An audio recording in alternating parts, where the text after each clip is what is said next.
Hello, welcome to The Drum. I'm Tim Palmer. Coming up on the show tonight, Julia Bishop under pressure over her attack on the Prime Minister. Australia decides to abstain from a UN vote on Palestine, and why it's still a long way to the top for Australian women in business. Our panel tonight, New South Wales Greens MP Cate Fairman, Planet America host John Barron, and in Melbourne, former Howard Government Minister Peter Reith. You can join in too on Twitter using the hashtag, as always, The Drum. Well, it was the Julie and Julia show again on the federal political stage today. The Prime Minister told Parliament she had dealt with allegations about a union slush fund time and time again. But Julie Bishop stepped up her attack on Julia Gillard. The Prime Minister says she's done nothing wrong, yet her only defence can be gross and utter incompetence and professional negligence of the highest order. She created the stolen vehicle that the bank robbers took to the bank to rob the bank. Julie Bishop admitted she'd met with union bagman Ralph Blewett. Leader of the House, Anthony Albanese, accused opposition leader Tony Abbott of running a smear campaign at the expense of policy. Yesterday, we know from the shots that were taken that the folder held by his Chief of Staff in discussions with Julie Bishop, the Deputy Leader of the Opposition, the dirt file headed A.W. Gillard, was the main thing that they took into the chamber yesterday. Nothing about policy. Indeed, this year so far, 1 in 4 questions asked by the opposition have been about dirt. Greens leader Christine Milne says sexism is behind accusations about the Prime Minister and the public's sick of the matter. Well, if ever there's been a disconnect between what the people in the community want parliamentarians to be doing and what this parliament seems to be fixated on, it's right now. Frankly, the community is fed up with what is a political obsession by people who don't seem to have any concern about the issues that are really affecting Australia. Regardless of that, once again, the issue dominated question time, with Julie Bishop directing every opposition question to the Prime Minister. Does the Prime Minister agree that had she alerted the AWU to the existence of the association, the union could have prevented further fraud? Can the Prime Minister rule out that these payments were for her home renovations? What steps did the Prime Minister take to establish the source of those funds? If the opposition genuinely thought that there was a serious allegation against me at the heart of this, then why hasn't the Leader of the Opposition asked a question? The Leader of the Opposition has asked me questions uphill and down dale about matters like carbon pricing. He has engaged in hard-hitting speeches in this parliament. He's never been shy of insults. He's never been shy of giving me a character assessment.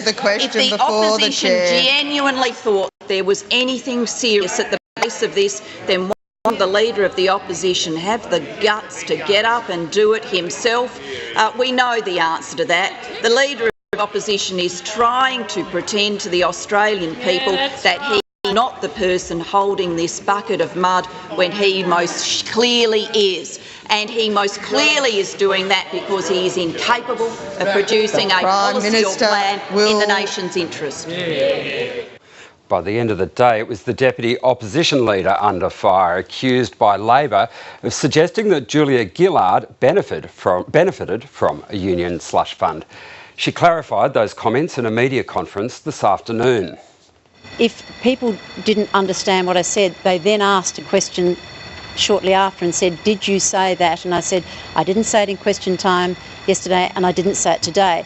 They refers to Wilson and Blewett. And I've said this on a number of occasions in interviews to people at this gathering. I've said on a number of occasions the two members of the slush fund, the two members of the association, those who stood to benefit were Wilson and Blewett. Wilson most certainly benefited. I have no idea about Blewett.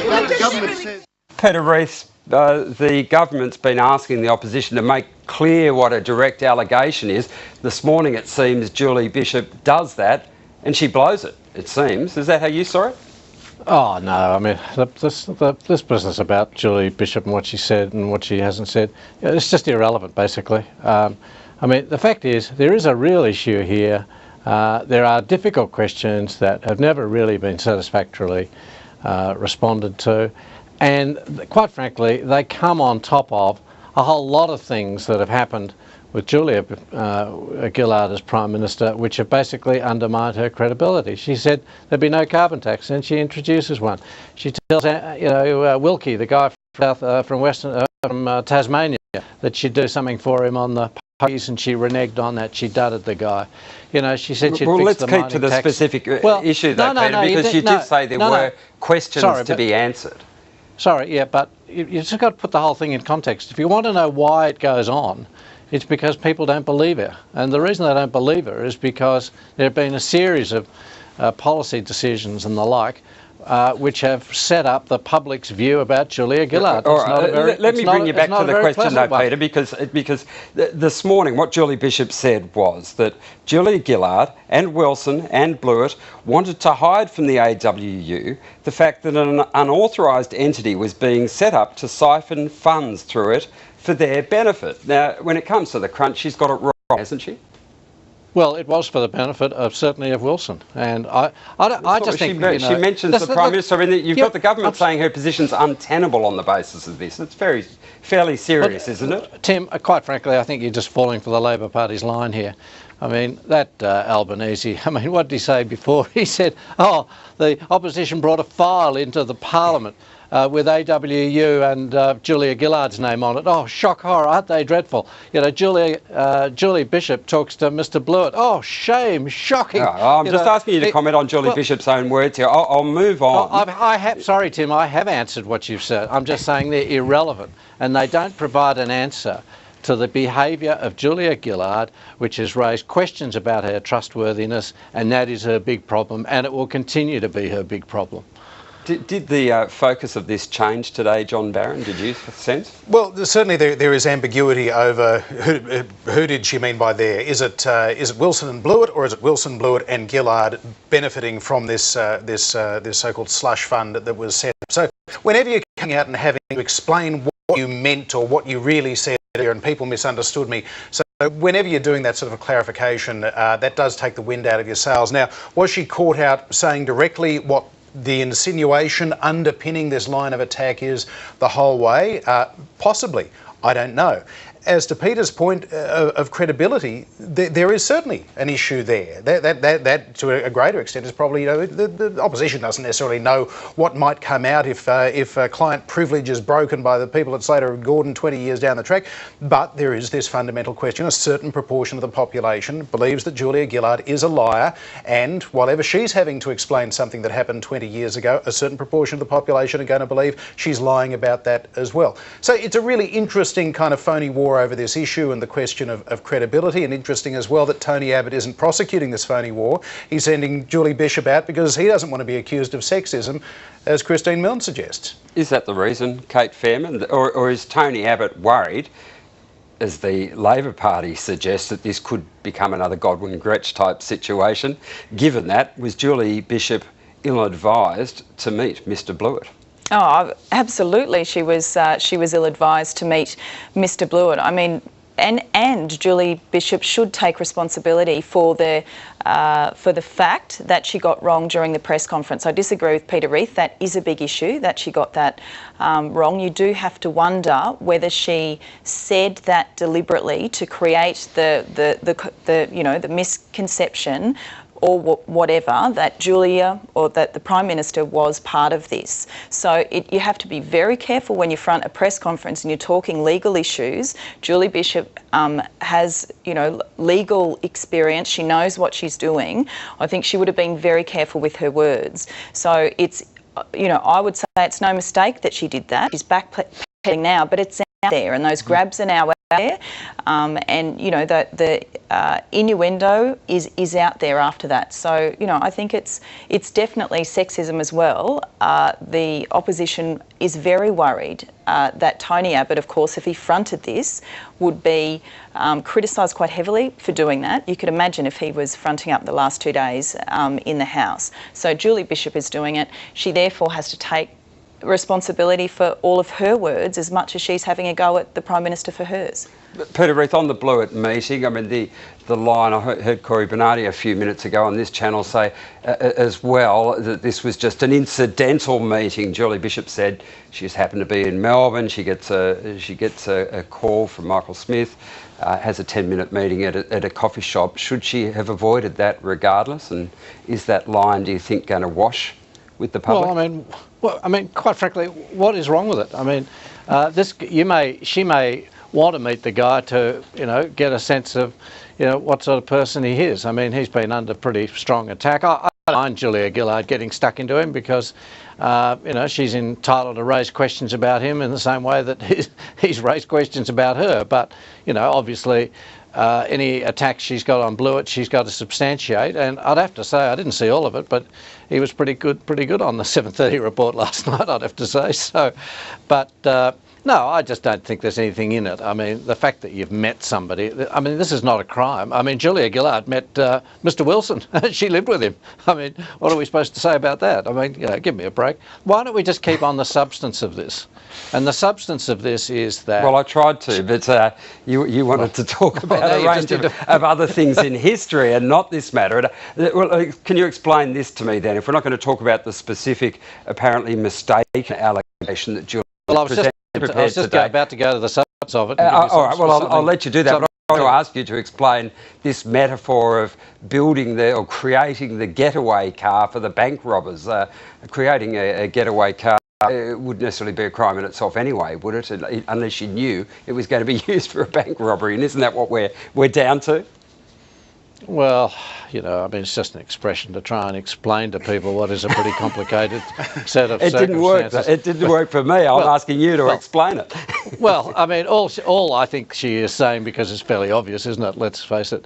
And that is that the instrument of the fraud was the establishment of this entity through the WA registrar and the use of the AWU initials now.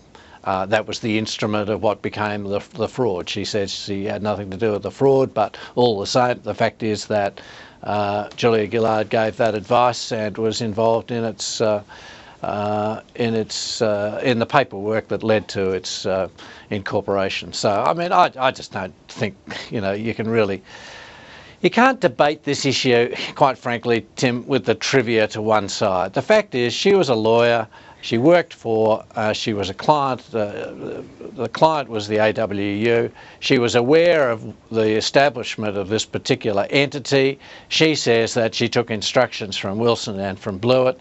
But we now know, I mean, put all the details to one side, the partners of Slater and Gordon, when they found out about it, they grilled her. They kept a record of it. It's quite exceptional for a partner to be basically grilled and to have a record, kept of the interview, and she left the firm. Now, I haven't been in practice for a long time, but the fact is that in the legal profession, the standing firm is terribly important, and if there's any hint of, not doing the right thing by the client, that's very bad news for the legal firm, and it goes to the trustworthiness of the firm and its proper conduct. Now, although plenty of matters go to the legal disciplinary body, and this one didn't. John Barron. Well, why didn't it, Tim? I mean, that's a fair question. Why didn't the Law Institute? Why wasn't the Law Institute? Because there was no need for it, or because it was hidden. But we won't try and explore that because we simply don't know. But John Barron,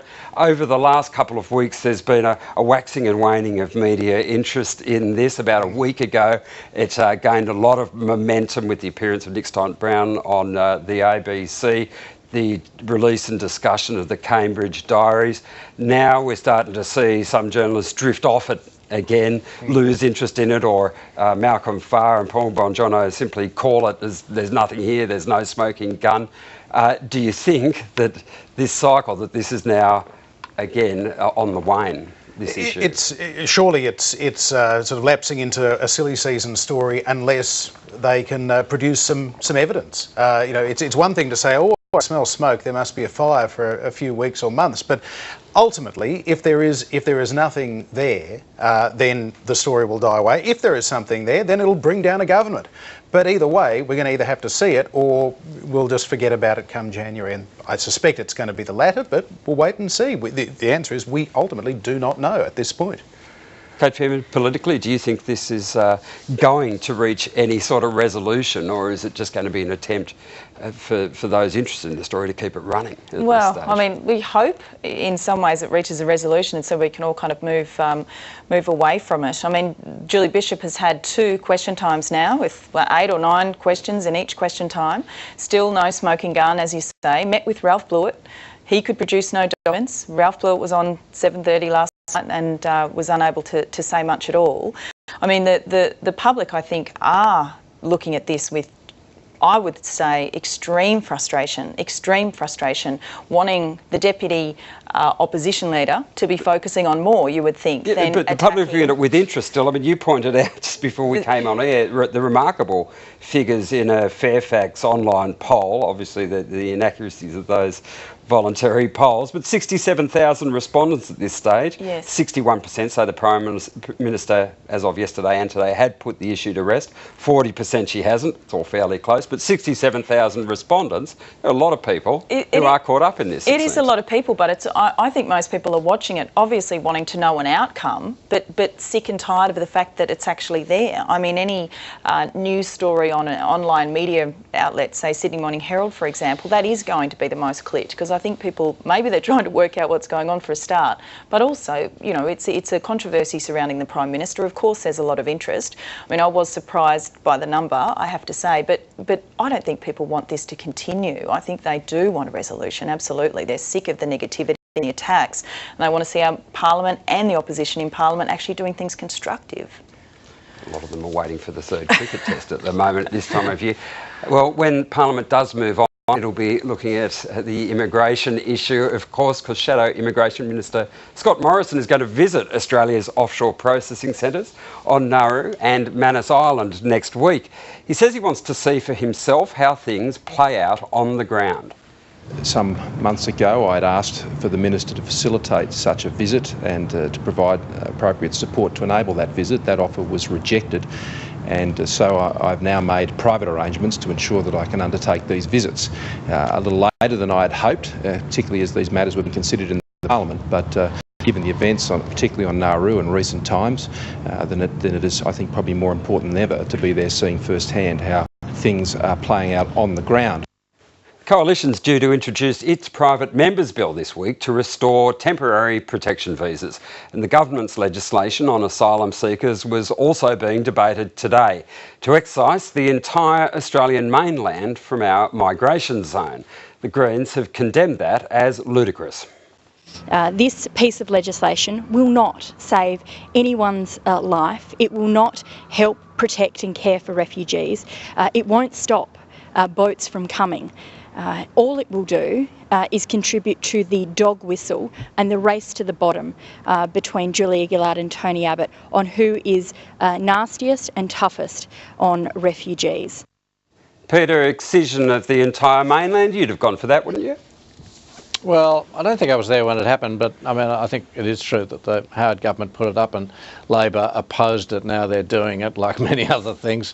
So look, no, I don't have any objections to it. It's just one of a series of measures which are trying to tighten up the system to see what we can do to stop the boats. I mean, the tragedy here is that the sort of piecemeal approach that we've had from the Labor Party, the sort of mixed messages we've had from them on this issue now for years and years and years have really left them sort of really incapable of dealing with this issue. And I'm not expecting any significant changes. I mean, they've certainly taken some steps. Nauru, they should have done it.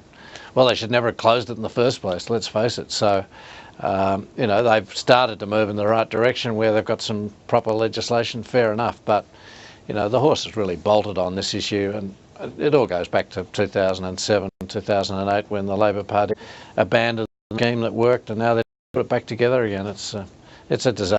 One of the greatest policy disasters I've seen in all my time in politics.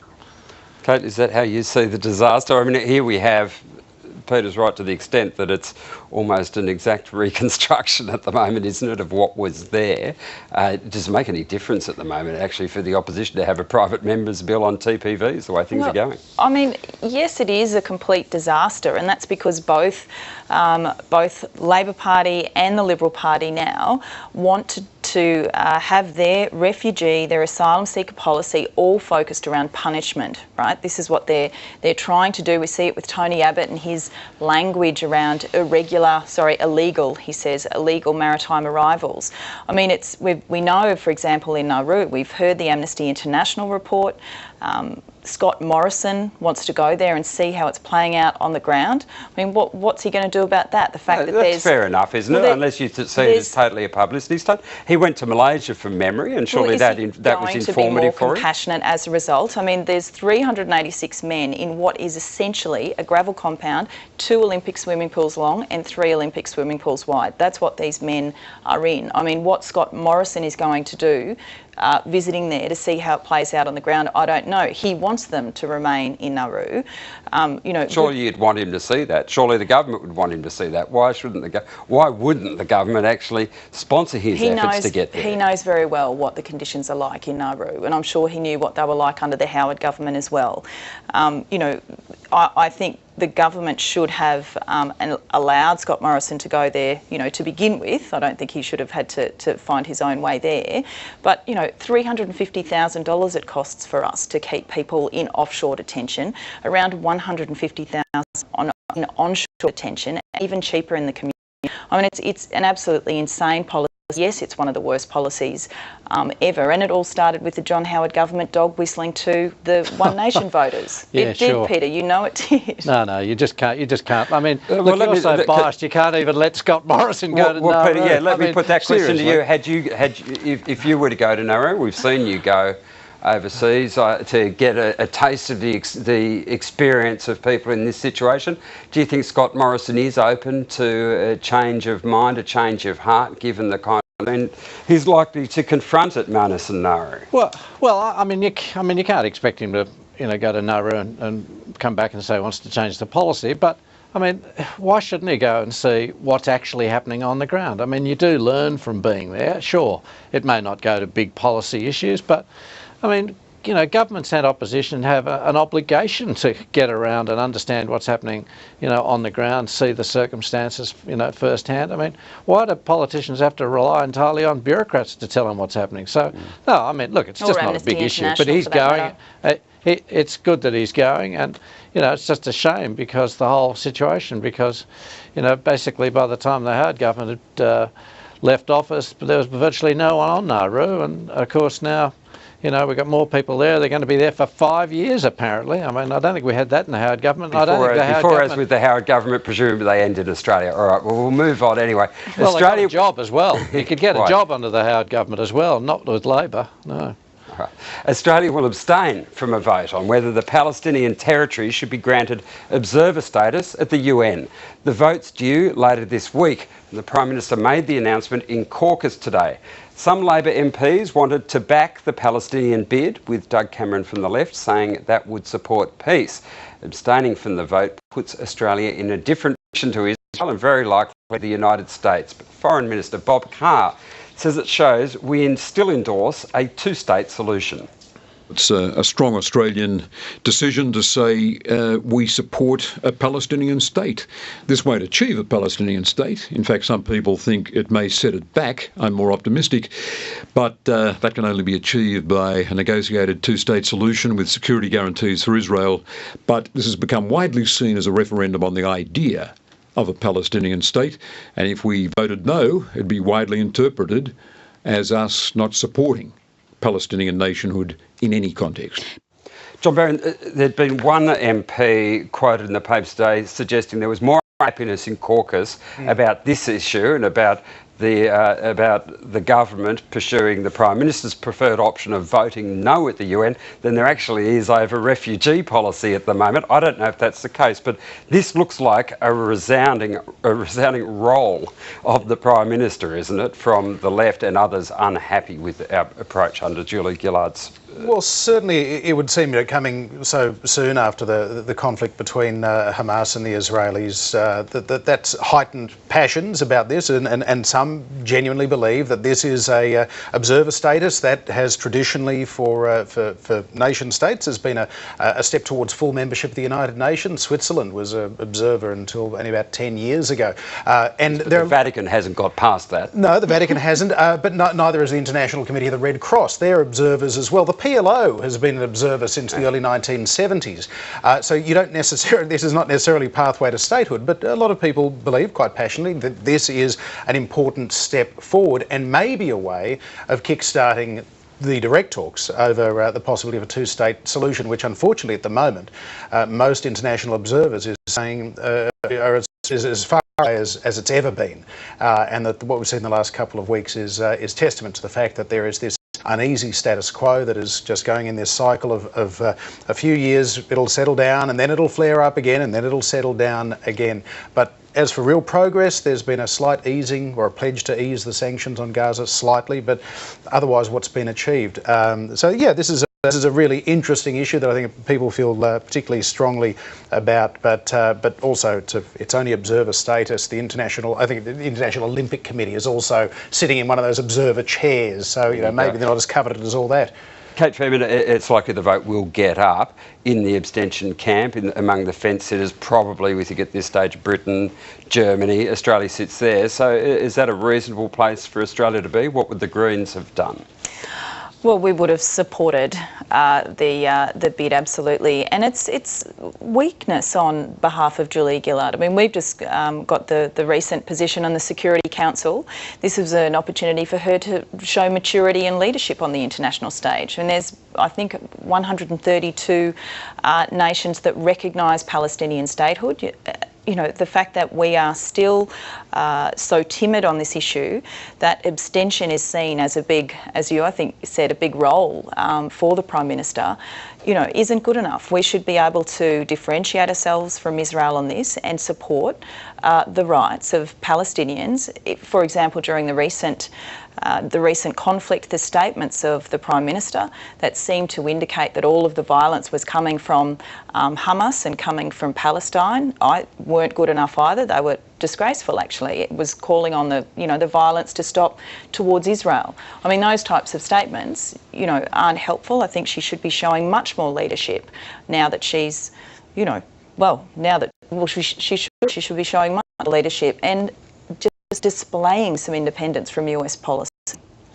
Peter Reith, it seems that the bipartisan view on this is that our approach to the issue is going to be predicated at all times on the idea of a two-state solution. But when are we going to see the first of the parties break with that and start acknowledging what many people now in Israel and the territories think is the reality, that a two-state solution has the boat's gone. We've missed the chance for that, and we've got to start looking at other options. Well, look, let's put things in context. We might be on the Security Council, but we're a pretty small player in this whole thing. I mean, we have interests in it in the sense that I think many Australians, have views about it on either side of the debate. But look, we're not going to be, creating or in some way being a big influence on the future development of these policy issues. And I rather agree with John talking about, these.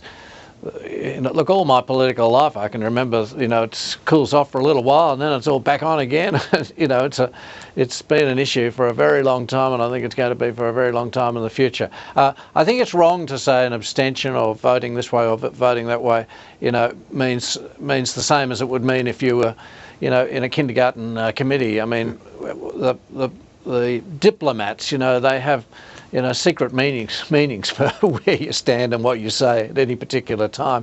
Personally, I'd be a bit concerned about the timing of this. I mean, it's been a very difficult time in the conflict between Hamas and Israel in the last, few weeks, obviously, and it'd be better if they just put it off and had it a bit later when cooler heads might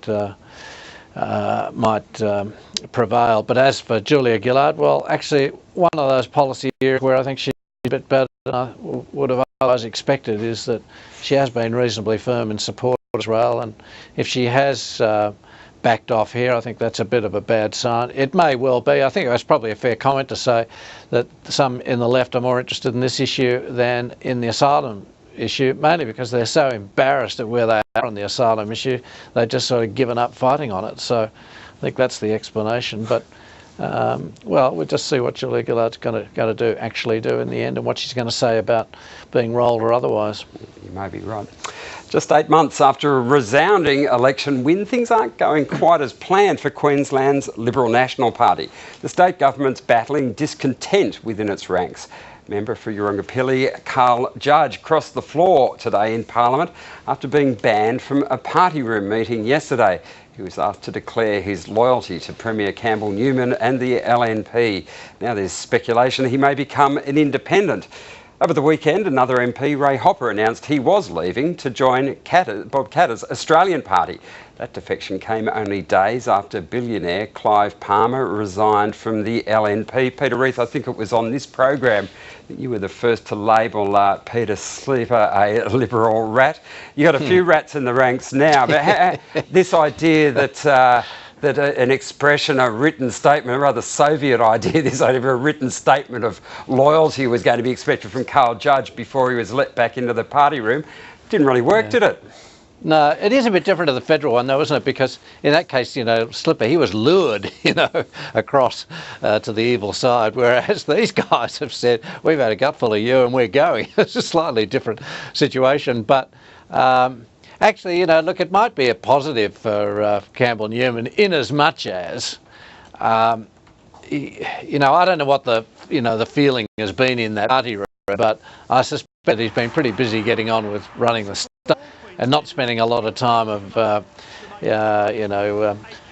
keeping on side with the new backbenchers and keeping them happy. So, and he might have a bit to learn about how to do that, and maybe, out of this will come a bit more technique, shall we say, applied to management of the backbench. It is quite an art, actually. John Howard got very good at it after a few years. Yeah, Kate Fairman, I mean, certainly this government looks a lot different from, say, the O'Farrell government, which came in with a similar huge landslide. They still look pretty glossy. He might have been accused of not doing so much in the first year.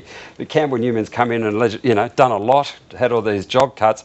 Things seem to be falling apart. It does not look like a government that won office with such a landslide in March. Yeah, it's not a good reflection on his leadership at all. The fact that we've got these MPs resigning and defecting. What I've read and heard Ray Hopper, for example, when he left, part of the reason he said he was disillusioned and wanting to go was because of the LNP's inability to address coal seam gas and listen to the bush, which is interesting. I mean, the LNP is quite a new vehicle, and maybe Campbell Newman isn't really listening to the regional members as much, and maybe he's not listening to many members, but then they've all got to come out and declare, well, some of them have to declare their loyalty. I mean, it is very, very little red book, I'd have to say. It's, it's some written declaration, apparently, about his loyalty, about their loyalty. So when a leader has to do that, a new leader, there's probably discontent. And frankly, I think MPs should be able to express their electorate's disquiet, even if they're in government. I think that's a very healthy thing. And when you've got so many MPs all from the one party, I think Newman has to expect that. But not surprising, given that this was a whole new entity with a parachuted-in leader, a Brisbane Liberal, and there's some of the old Conservative national types are going to be a bit discontent, and there isn't the discipline, there isn't the attention to the backbench. He's still got a 60-seat buffer here. I think he's in trouble. It's not going to pull him down, but maybe he lacked that parliamentary experience, as you suggest, to lose Mr. Palmer's money when, as Mr. Hopper said, he can turn a $500 art raffle into a $20,000 one in a couple of seconds. It's a big loss for the LNP. Next on the drum, why are there still so few female executives in Australia? We'll catch up with the head of the Equal Opportunity Commission for Women in the Workplace Agency, Helen Conway.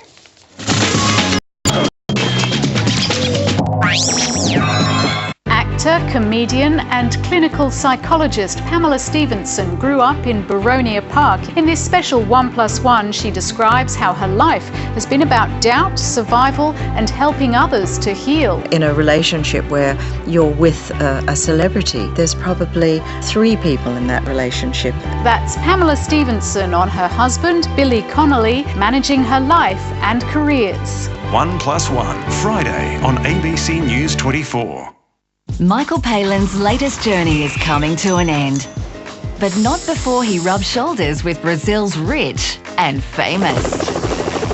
This week I visit São Paulo, the largest city in the Southern Hemisphere. Like our Hollywood, people love it. Wait. And finish my journey with a little fishing trip in the south. Here we go, a bit of piranha sashimi. You are kidding. Wait. Michael Palin's Brazil with me, obviously. Sunday, 7:30, ABC 1.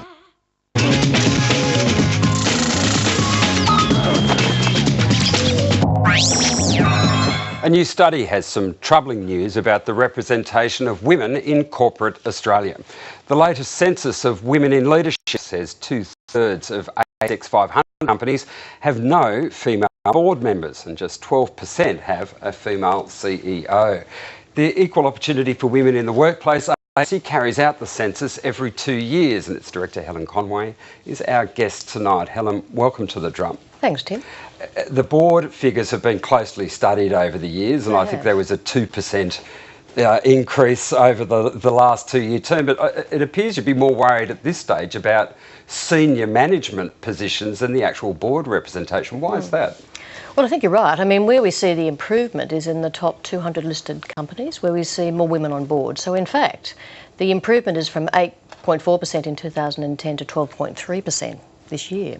So that's good, but that's where the focus has been. And it really proves one thing: if you put focus on something, you get results. Is that why you think it's happened? Companies Absolutely. have responded to not wanting to look bad. They feel they have to perform then. That's right, and there's been very significant work done by organisations like the Australian Institute of Company Directors. So they've done a lot of work around mentoring women and promoting women onto boards. But unfortunately, when you look at the female executive ranks, there's been negligible progress. So in the top 500 companies, we only have 9.2% of executives who are women. And as you rightly point out, almost 2/3 of the ASX 500 have no female executives at all. And that's really probably the most disappointing statistic. Okay, can I ask you to explain how this might appear in one case if you're elevating women from senior executive ranks to the board, that you suddenly get this extra representation on the board, because women don't just go, they go from being one executive at one company to a board member at many, it appears. Well, that's right. And in fact, you're right about multiple directorships. Women directors, female directors are more likely to have multiple directorships than men. So I think we're fishing in a limited pool. But the broader issue that you raise is an interesting one, because in fact in Australia we have an highly educated female population. We're internationally rated #1 for educational attainment for women.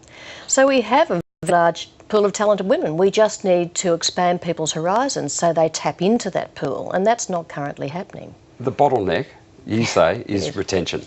Yeah. And largely retention beyond pregnancy and maternity, would seem, isn't it? I think the problem is, we see companies recruiting at graduate level for, very almost equal numbers of men and women, depending on the industry, because sometimes it's harder to get women into some of the non-trad industries. But what we see after the recruitment of the grads is a slow decline. And the reason for this really is that workplaces have not come to grips with the impact of family on workplaces. So until we have, truly full flexible work options and flexible careers for both men and women, you won't have gender equality in workplaces. Given that there is some examination of looking at discrimination laws and giving men the same entitlement, I know this was discussed in the press in the last week, the same entitlement to flexible work hours to accommodate family. Do you think if that happens, if senior male executives, for example, get to look at that and the actual difficulty of working anything other than Monday to Friday, 9 to 5 as a career option, or longer even, that then men will understand and maybe this bottleneck will clear if men get to experience that themselves? Yes, I think men will understand. and I think actually men understand now, but they're just a bit timorous about asking for flexibility because culturally in companies it's not acceptable. You know, many companies have flexible work policies that say men and women can avail themselves of those policies, but, you know, in truth, men don't want to put their hands up and say, I want to work flexibly because it's not culturally acceptable, and also they know it disadvantages their career. Cate, for legislators, does this get frustrating, these figures, such a slow increase, to the extent that people start thinking about regulation, about quotas?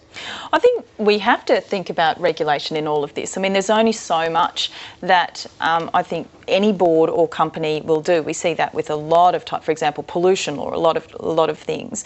But for this, it is about culture. It's that whole thing, I think, as well. I'm not sure whether you agree, but that, you know, boards appoint in their own image, you know, Correct. so it's like in interviews and stuff. Yes. So they will replace themselves, usually with men, and then I would assume if a woman or two gets onto that board or senior executive position, it's a very lonely place to be, isn't it? It is indeed. But will that lead to replication, at least if women fall guilty to the same thing of wanting to put in a mirror image of themselves, at least there will be some exponential growth? Do you think that's what will crack it? We're a long way off women actually controlling this space. But I think to your earlier point, Tim, you know, legislation has just been passed amending the legislation governing our agency. So we'll now be called the Workplace Gender Equality Agency. So the focus is truly on gender equality. So what we're required to do is to look into workplaces and where there are barriers to advancement based on gender to try and remove those barriers. Now, mostly they affect women.